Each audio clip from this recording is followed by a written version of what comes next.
The ships came down from the sky on a Tuesday morning in late September. They were beautiful in a way that made people stop and stare. The vessels looked like giant crystals, catching the sunlight and throwing rainbows across the Nevada desert.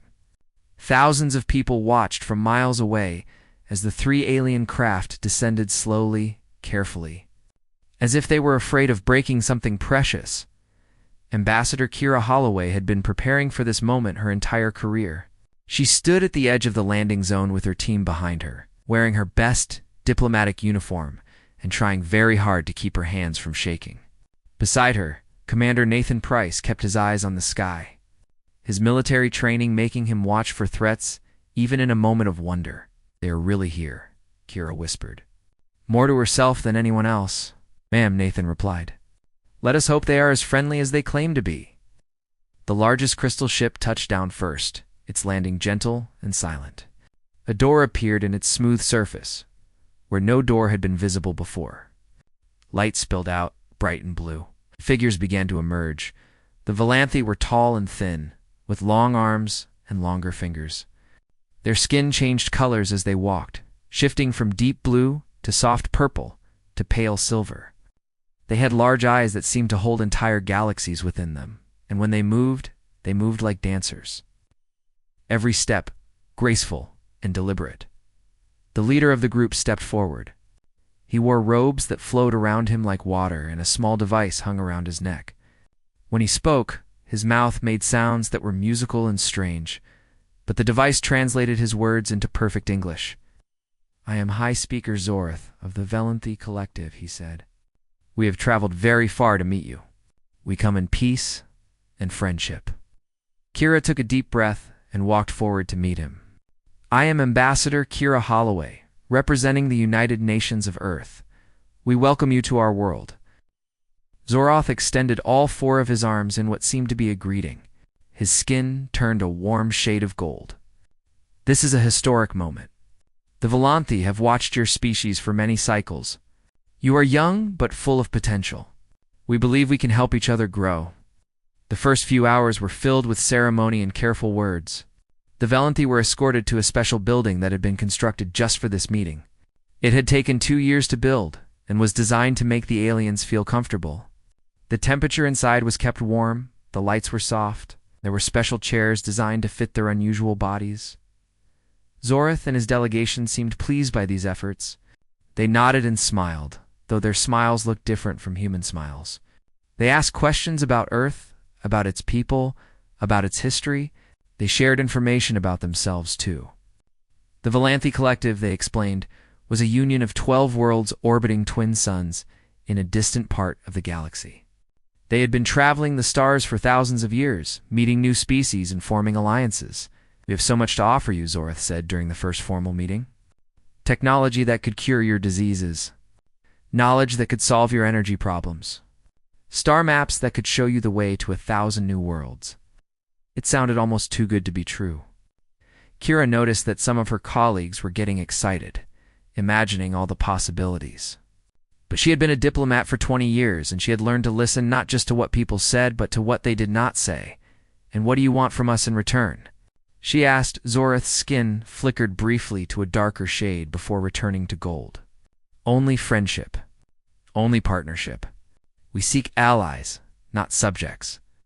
The galaxy can be a dangerous place, Ambassador. It is better to have friends than to be alone." The negotiations continued over the following days. The Volanthi were patient and polite. They answered every question, shared every piece of information that was requested, and made a great show of being open and honest. They even tried human food and seemed to genuinely enjoy some of it, but far above the Earth. Someone was watching the stars and growing worried. Lieutenant Commander Maggie Sutton worked on an orbital platform called Station Unity. Her job was simple: monitor space for anything unusual. For years, she had watched nothing but asteroids and satellites and the occasional space debris. This was supposed to be the most boring job in the military. It was not boring anymore. On the third day after the Volanthi arrived, Maggie noticed something strange in her sensor readings. There was a shadow out near the edge of the solar system, past the orbit of Neptune, in a place where nothing should be. It was big, whatever it was. and it was trying very hard not to be seen. She adjusted her instruments, ran the numbers again, and felt her stomach drop. "That is not an asteroid," she said quietly. Her assistant, a young man named Kevin Shaw, looked over her shoulder. "What is it?" "I do not know. But it is too big to be natural, and it is definitely hiding." Maggie wrote a report and sent it up the chain of command. She expected it to take days to reach anyone important. Instead, she got a response within 2 hours, directly from Admiral Gregory Cole at Space Command Headquarters. The message was short. "Continue monitoring. Report any changes immediately. Tell no one." Over the next 2 weeks, Maggie found more shadows. They were scattered across the outer system, dark shapes that only appeared on her most sensitive instruments. She counted 23 of them before she stopped counting. Each one was massive, far larger than the crystal ships currently parked in the Nevada desert. She sent another report. This time the response came even faster. "Middle position. Help is coming." Maggie did not know what that meant. She did not know that humanity had been preparing for something like this for years. She did not know about the secret project buried beneath the Rocky Mountains, or the impossible technology that had been developed there, or the ship that had been built in the darkness between. Earth and Mars, all she knew was that the friendly aliens in Nevada had brought company, and that company was not supposed to be friendly at all. Down on Earth, the negotiations continued. High Speaker Zorath presented humanity with a gift, a beautiful crystal device he called a stellar compass. He said it would help humanity find its way among the stars. Kira accepted the gift with a smile and all the proper ceremonies. But that night, she handed it to Dr. Samuel Grant, her chief science advisor. "Take it apart," she said. "I want to know what it really does." Samuel worked through the night with his team. By morning, he had found the hidden programs buried inside the crystal structure. They were not navigation tools. They were scanners designed to map everything from military bases to water supplies to population centers. Kira read the report and felt something cold settle in her chest. The Volanthi were not here to make friends. They were here to prepare for an invasion. She picked up her secure phone and made a call she had hoped she would never have to make. "Admiral Cole, we have a problem." On the other end of the line, the old man sighed. "I know. It is time to wake up the Meridian." Admiral Gregory Cole was 72 years old and had spent 50 of those years in military service. He had seen wars and peace treaties. He had buried friends and made enemies. He had learned, through hard experience, that the universe was not a kind place, and that survival often depended on being prepared for the worst. 6 years ago, he had been part of a small group that learned the worst was coming. The discovery had happened by accident. A team of physicists working on quantum research had stumbled onto something extraordinary. A way to shift matter out of phase with normal reality. Objects that were out of phase could not be seen by regular sensors. They could not be touched by regular weapons. They existed in a space between spaces, invisible and untouchable. The military applications were obvious. Within a month, the project had been classified at the highest level. Within a year, construction had begun on a weapon that would change everything. Now, sitting in his office at Space Command, Cole picked up his secure phone and made the call he had been dreading. "Captain Webb, this is Admiral Cole. The situation has developed as we feared. You are authorized to move to ready status." On the other end of the line, Captain Daniel Webb's voice was calm and steady. "Understood, sir. We will be ready." Cole ended the call and leaned back in his chair. He looked at the picture on his desk, a photograph of Earth taken from orbit. That little blue marble was home to 8 billion people, all of them unaware of what was hiding in the darkness. The Volanthi thought humanity was alone and helpless. They were about to learn how wrong they were. Meanwhile, the diplomatic compound in Nevada, High Speaker Zorath was enjoying a cup of coffee. He had grown fond of the bitter human drink over the past few weeks. It reminded him of a beverage from his homeworld, something that had been lost centuries ago when the collective expanded and absorbed. New Territories. Zorath was very good at his job. He had conducted 17 first contact operations for the collective, each one following the same pattern. Arrive peacefully. Smile and make promises. Gather intelligence. Wait for the fleet to get into position. Then reveal the truth and demand surrender. Most species surrendered without a fight. The ones who did fight never lasted long. The Volanthi had been conquering worlds for 1,000 years. They had perfected the process. Earth would be no different. The humans were clever and numerous, but they were also primitive. Their ships could barely reach their own moon. Their weapons were powered by chemical explosions. They had no shields, no phase technology, no way to defend themselves against what was coming. In another day or two, the fleet would be in position. Then Zoroth would drop the friendly act and deliver his ultimatum. Earth could surrender and become part of the collective, or Earth could be destroyed. Either way, the Volanthi would get what they wanted. He took another sip of coffee and smiled across the compound. Ambassador Kira Holloway was having a very different kind of meeting. She sat in a secure room with only 2 other people, Admiral Cole, who had flown in from Washington, and Dr. Samuel Grant, who looked like he had not slept in 3 days. "Tell me again," Cole said. "Everything you found." Samuel spread his notes across the table. "The Stellar Compass is a sophisticated surveillance device. It is designed to map our entire planet. Military installations, communication networks, power grids, population centers, everything they would need to know before launching an invasion." Cole nodded slowly. "And the fleet? Lieutenant Commander Sutton has confirmed 23 ships in the outer system. Based on their energy signatures, they are much more powerful than the diplomatic vessels. These are warships, Admiral. Big ones." Kira felt sick. She had spent weeks shaking hands with Zoroth, smiling at his delegation, pretending to believe their lies. And all along, they had been planning to enslave or destroy her entire species. "What do we do?" she asked. Cole looked at her with eyes that had seen too much. "We do what we have always done, Ambassador. We survive." He pulled a folder from his briefcase and placed it on the table. The words on the cover were simple. Project Meridian. 6 years ago, Cole began. "We developed technology that allows objects to exist out of phase with normal space. Invisible. Untouchable. We used this technology to build a ship. A battleship unlike anything that has ever existed. She has been waiting in the darkness between Earth and Mars, watching and preparing." Kira stared at him. "You built a secret warship? Without telling anyone?" "We told the people who needed to know. The President, the Secretary General, a handful of others. The fewer people who knew, the less chance of the secret getting out." Cole paused. "We did not build her because of the Volanthi. We built her because we knew someday someone would come.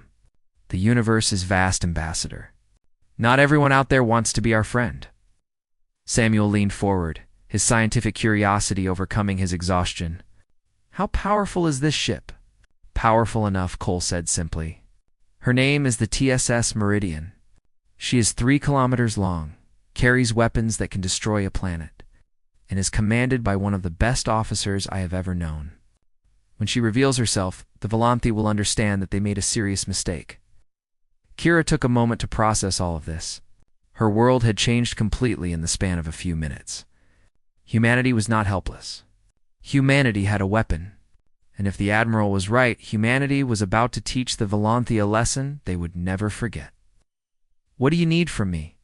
she asked. Cole smiled grimly. "Keep playing your role. Keep pretending that you believe their lies. We need them comfortable and confident. When the time comes, I will give you a signal. Then you will tell High Speaker Zoroth the truth." "What truth?" "That first contact was peaceful, and it is going to stay that way, one way or another." Far out in space, the Volantha fleet continued its slow approach toward Earth. Fleet Commander Vexer stood on the bridge of his flagship. Watching the distant blue world grow larger on his view screen, Vexer was old by Volanthi standards. His skin faded to a permanent shade of gray. He had commanded hundreds of operations like this one. He had conquered worlds and crushed rebellions. He had never lost. Status report, he said. His tactical officer, a young female named Saren, checked her instruments. All ships in formation, Commander. We will reach optimal strike position in 72 hours. No response from the human military. They appear to be completely unaware of our presence, Avexer nodded. It was always like this. The new species were always blind and deaf and helpless. They never saw the danger until it was too late. Maintain course and speed, he ordered. Tell High Speaker Zorith that we are on schedule. The conquest of Earth will proceed as planned. What Vexer did not know, what he could not possibly know, was that he was being watched. Deep in the shadows of space, hidden behind a veil of phased reality, the Meridian tracked his every move. Captain Daniel Webb stood on his bridge. Studying the enemy fleet on his tactical display, 23 ships, each one bristling with weapons, each one crewed by beings who believed they were invincible. They were wrong. All systems ready. Captain, reported his first officer, Commander Laura Bennett. The crew is standing by. Daniel nodded. He was a patient man. He had waited 6 years for this moment. He could wait a little longer. Hold position, he said quietly. Let them get closer. When the time comes, I want them to see exactly what they are dealing with. In the darkness of space, the Meridian waited. And Earth, for the first time in its history, was not alone. The Meridian was a cathedral of war built in the depths of space. She stretched 3 kilometers from bow to stern. Her hull black as the void around her, her surface lined with weapons that had no names because they had never been used. She was humanity's greatest secret and its last hope. Captain Daniel Webb had commanded her for 6 years. And in all that time, he had never grown used to her power. Standing on the bridge, surrounded by screens and controls and the quiet hum of impossible technology, he sometimes felt like he was holding a lightning bolt in his hands. Today, that lightning bolt was about to strike. Captain, said Commander Laura Bennett. His first officer, the enemy fleet, has entered the inner system. They will reach Earth orbit in 18 hours. Daniel studied the tactical display. 23 red dots moved slowly toward the blue dot that represented home. Each red dot was a warship filled with creatures who wanted to enslave his species. Each one believed it was untouchable. What is our status? He asked. Chief Engineer Lisa Monroe answered from her station. All systems optimal, sir? Phase generators are running at full capacity. Weapons are charged and ready. We can decloak at your command. Daniel nodded. The Meridian had spent 6 years hiding in the shadows, watching Earth, waiting for the threat that everyone knew would someday come. Now that threat was here, and it was time to step into the light. But not yet. Not quite yet. How are the escort ships? He asked Lieutenant Commander Benjamin Cross. His tactical officer pulled up another display. All 18 Sentinel-class frigates are in position, sir. Phase stable, weapons hot, ready to decloak on your signal. 18 frigates. Not as powerful as the Meridian, but each one capable of destroying a cruiser. Together, they formed a fist that could crush anything in their path. Daniel allowed himself a small smile. The Velanthi had no idea what was waiting for them. They thought they were about to conquer a primitive world with no defenses. They thought they had already won. They were about to have a very bad day. Back on Earth, the diplomatic games continued. High Speaker Zorith presented another gift to the human delegation, a piece of art that he claimed was thousands of years old. Ambassador Kira Holloway accepted it with grace and appropriate ceremony, all while knowing that it was probably just another surveillance device. She had become very good at lying with a smile over the past few weeks. It was exhausting, but she knew it was necessary. Every hour she kept the Velanthi comfortable was another hour for the fleet to get ready. After the ceremony, she retreated to her private quarters and contacted Admiral Cole. How much longer? She asked. Soon, he replied. The enemy fleet is accelerating. They must be eager to begin the invasion. Captain Webb will make his move in approximately 12 hours. And then what? And then you will have a conversation with High Speaker Zorith that he will never forget. Kira ended the call and sat down heavily on her bed. She was not a soldier. She had spent her life building bridges, not burning them. But the Velanthi had not come to build bridges. They had come to conquer. and sometimes the only way to stop a conqueror was to show them that the cost of victory was too high. She hoped Daniel Webb knew what he was doing. On the Meridian, Daniel was having a similar thought. He sat in his captain's chair alone on the bridge, while his crew rested in preparation for what was to come. The ship was quiet, almost peaceful, but he could feel the potential energy thrumming through her hull like a heartbeat. He had joined the military at 18, fresh out of high school and looking for purpose. He had fought in 3 wars, lost friends to bullets and bombs, and watched the world change around him in ways he never expected. When they offered him command of the Meridian, he had accepted without hesitation. Not because he wanted glory or power, but because he understood what was at stake. Earth was alone in a universe full of predators. Someone had to stand guard at the door. He pulled out a photograph from his pocket, worn and creased from years of handling. It showed a woman with dark hair and kind eyes, smiling at the camera with a warmth that time could not fade. "Almost there, Maria," he whispered. "Almost time to come home?" His wife had died 3 years ago, taken by a cancer that no medicine could cure. She had known about the Meridian, one of the few civilians who did, and she had understood why he had to be the one to command her. On her last day, she had made him promise to protect Earth no matter what. It was a promise he intended to keep. The hours passed slowly. The Valanthi fleet drew closer. On Station Unity, Lieutenant Commander Maggie Sutton watched the sensor readings with growing tension. "They are moving faster now," she reported to her team. "They must be getting confident." Kevin Shaw looked nervous. "What happens when they get here?" Maggie thought about her orders, about the encrypted messages from Admiral Cole, about the mysterious help that was supposed to be coming.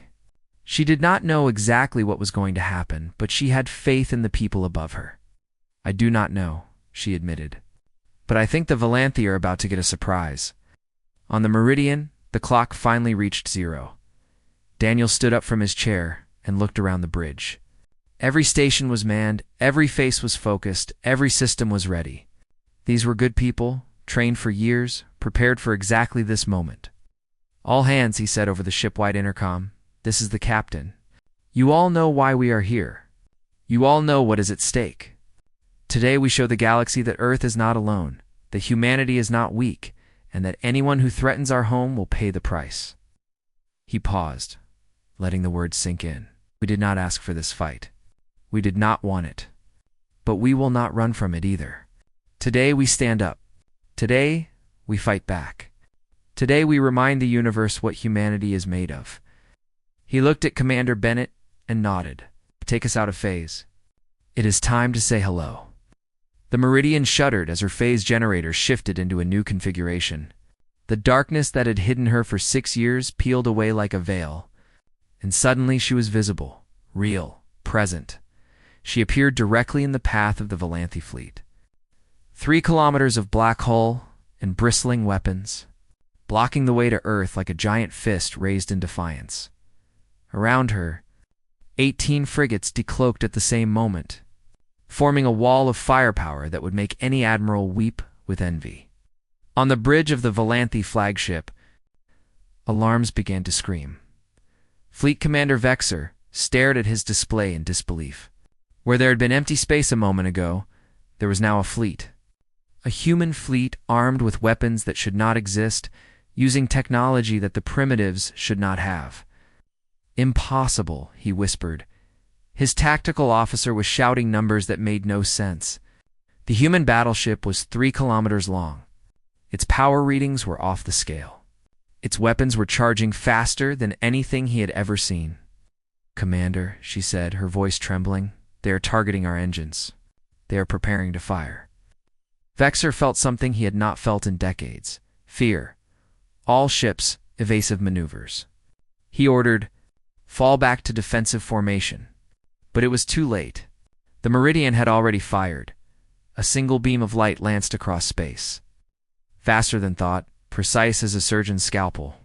It struck the flagship's engine section and passed clean through, leaving nothing but molten metal and dying systems in its wake. The great warship went dark. Her engines dead, her crew paralyzed with shock and on the bridge of the Meridian, Captain Daniel Webb opened a communication channel to the enemy fleet. "This is Captain Daniel Webb of the Terran spaceship Meridian," he said calmly. "You have one chance to leave our system alive. I suggest you take it." Fleet Commander Vexer had conquered 17 worlds. He had crushed rebellions and broken the spirits of entire civilizations. He had stood on the bridges of dying ships and watched planets burn. In all his years of service, he had never known defeat. Now, standing in the flickering light of his crippled flagship, he understood what it felt like to be prey. The human ship filled his view screen like a nightmare made real. It was massive, far larger than any vessel the collective had ever built, its black hull absorbing light like a hungry void. Weapons lined every surface, strange devices that glowed with energies he could not identify. And it had appeared from nowhere, invisible one moment and there the next. Defying every law of physics that Vexer thought he understood. How? He demanded. How is this possible? They were primitives. They had nothing. His tactical officer, Saren, was still trying to make sense of her readings. Her hands shook as she worked the controls. "Commander, I do not understand these energy signatures. Their weapons, their shields, their propulsion systems, nothing matches any known technology. It is as if they built their entire fleet using science. We have never seen." "That is because they did," said a quiet voice from the communications console. Vexer turned to find the human captain staring at him from the view screen. The man's face was calm, almost relaxed, as if he were having a casual conversation rather than confronting an invasion fleet. His eyes were steady and cold. "Fleet Commander Vexer," the human said, "I know what you are thinking. You are thinking that this must be a trick. You are thinking that one ship, no matter how advanced, cannot defeat your entire fleet.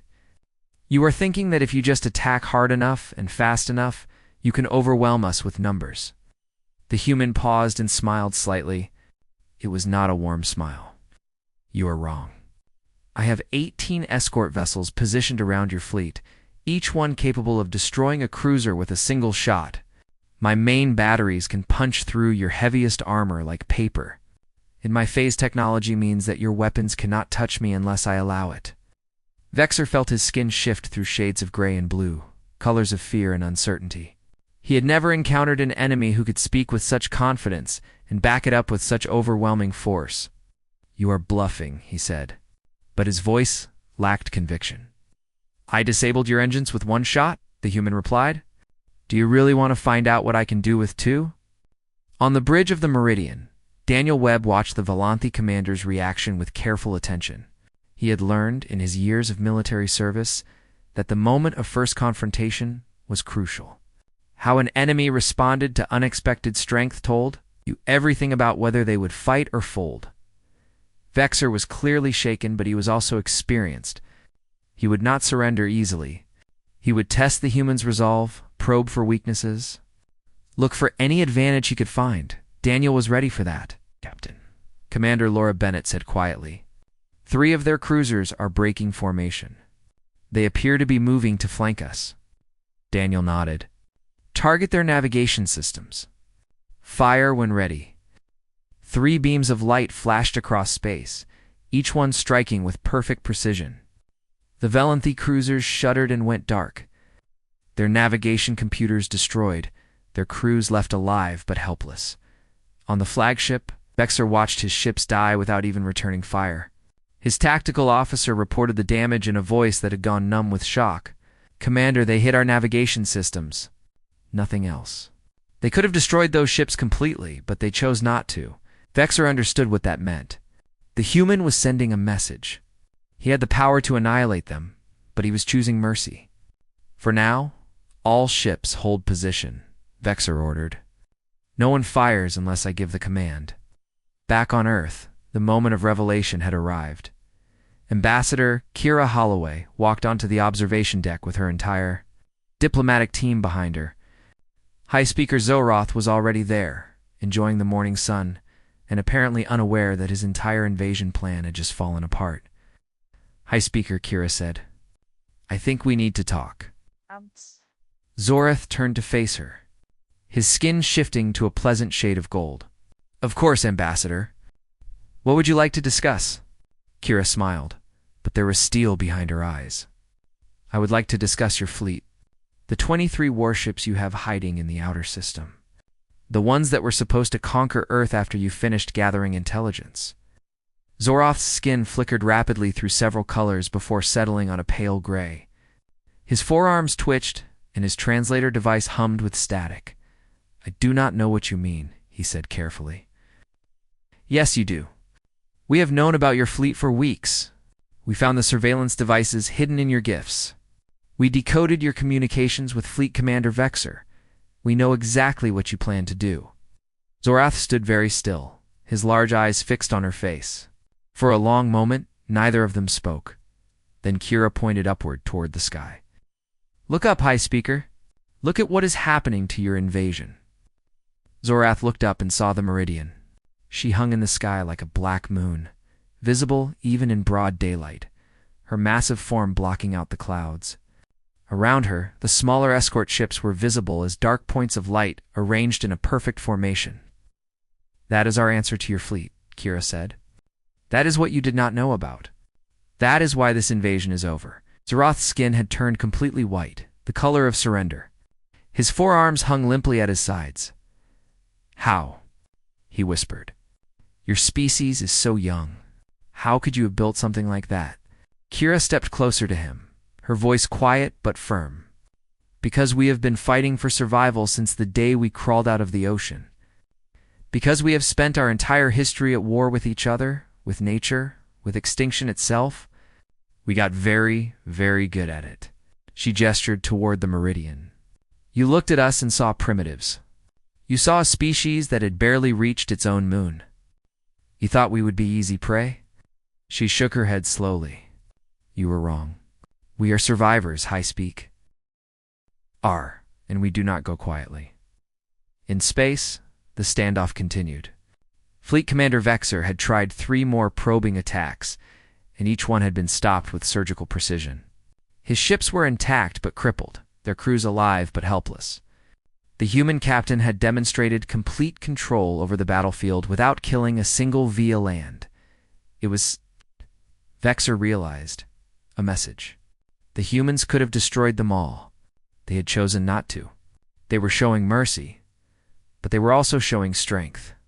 The kind of strength that could not be challenged or overcome. Commander Saren said quietly, "We have received a message from High Speaker Zoroth. He is ordering us to stand down. The invasion is cancelled." Vexer closed his eyes. In his entire career, he had never received such an order. The collective did not surrender. The collective did not retreat, but the collective had never faced an enemy like this. "Acknowledge the order," he said finally. "Tell all ships to power down weapons and await further instructions." On the Meridian, Daniel Webb watched the Valanthi fleet go dark. One by one, the red dots on his tactical display changed to yellow, indicating vessels that had stopped fighting. Commander Bennett let out a breath she had been holding. "They are standing down, Captain. All ships." Daniel nodded slowly. "Send a message to Admiral Cole. Tell him the situation is under control." He looked at the view screen, at the crippled Valanthi flagship floating in the darkness, and felt something that might have been pity. These creatures had crossed the stars to conquer a world they thought was helpless. They had smiled and lied and planned to enslave billions of people, and now they were broken, their pride shattered, their fleet in ruins. "Open a channel to Fleet Commander Vexer," Daniel said. "I think it is time we discuss terms." Terms were simple, and they were not negotiable. Captain Daniel Webb laid them out for Fleet Commander Vexer with the calm precision of a man who held all the cards and knew it. "First, you will withdraw your fleet to the edge of our solar system immediately. Second, you will leave this sector of space and never return with hostile intentions. Third, you will carry a message back to your collective. Earth is not alone. Earth is not weak, and Earth will defend itself against anyone who threatens it."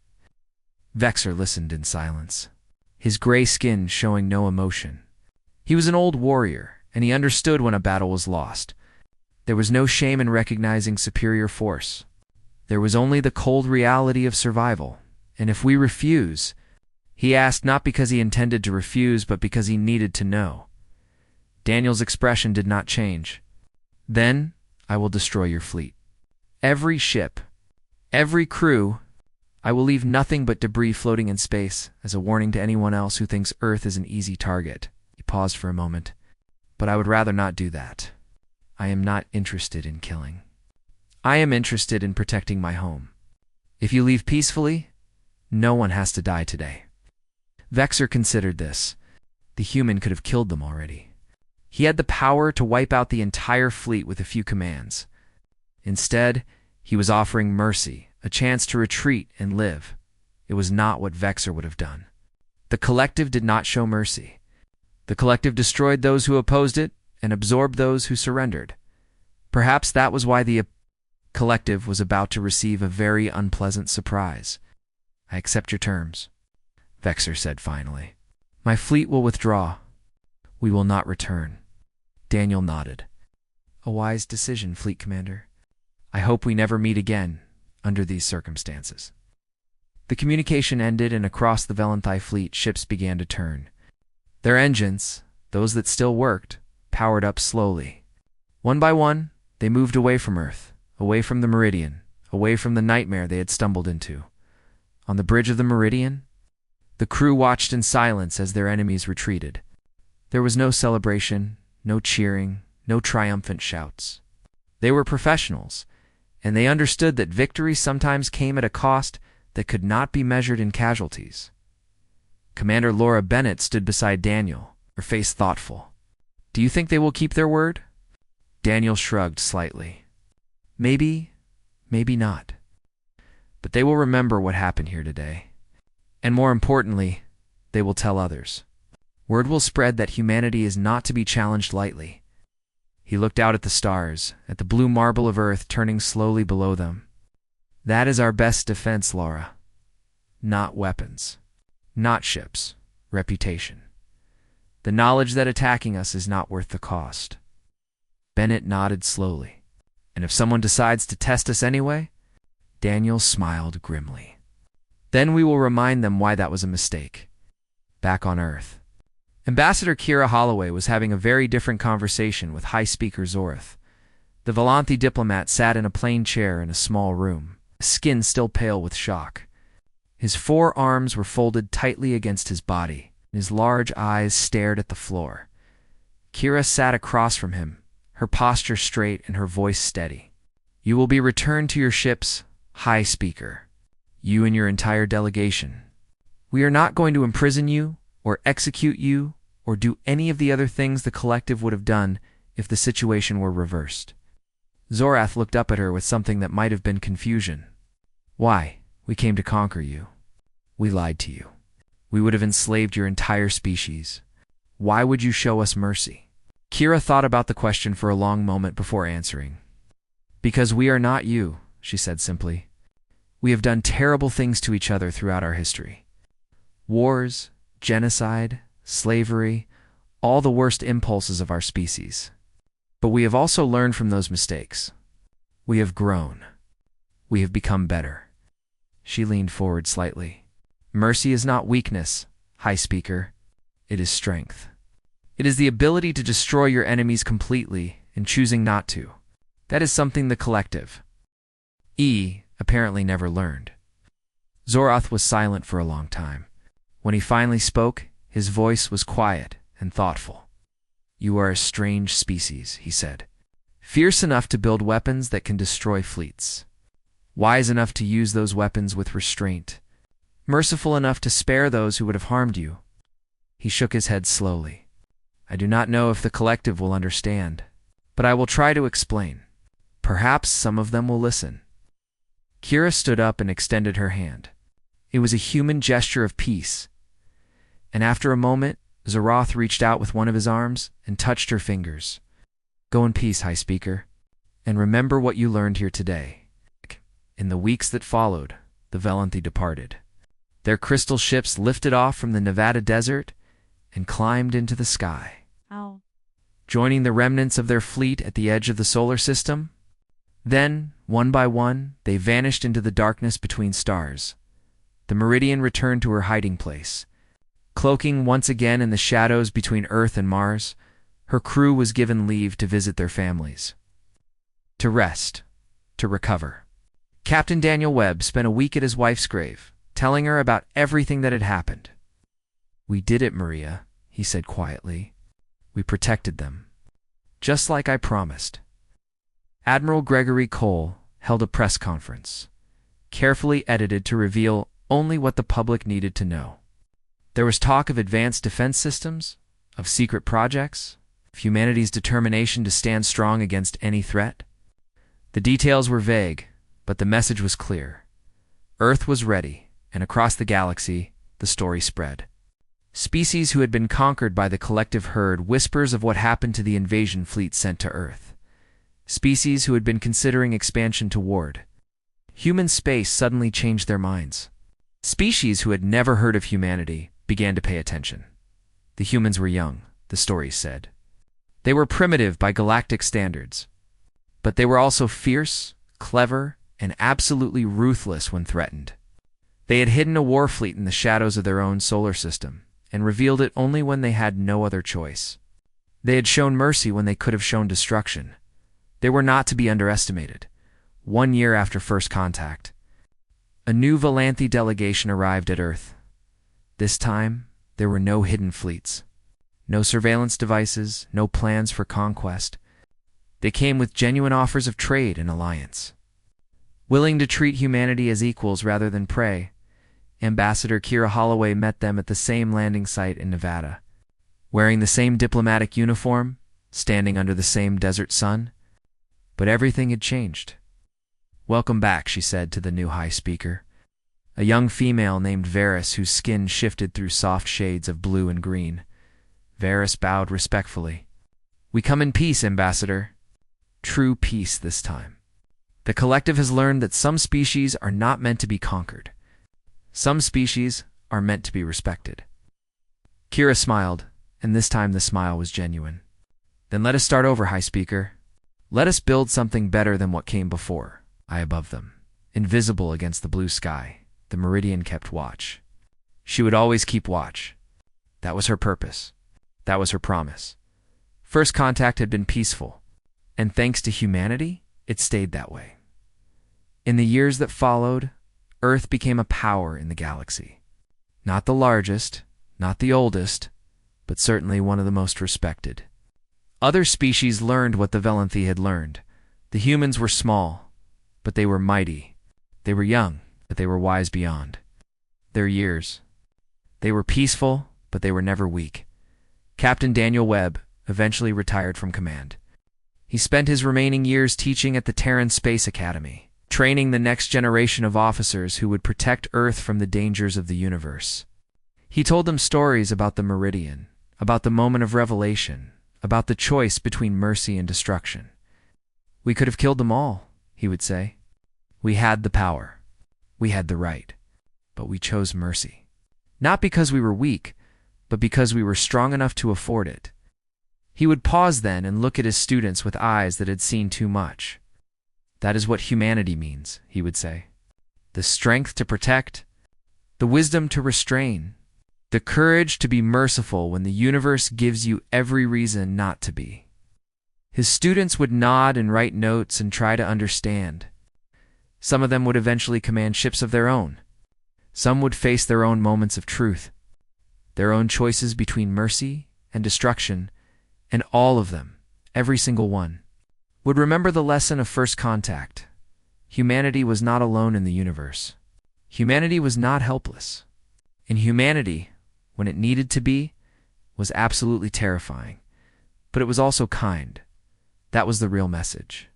That was the truth that spread from star to star, species to species, generation to generation. Humanity was not just strong, humanity was good, and that, in the end, was what made all the difference.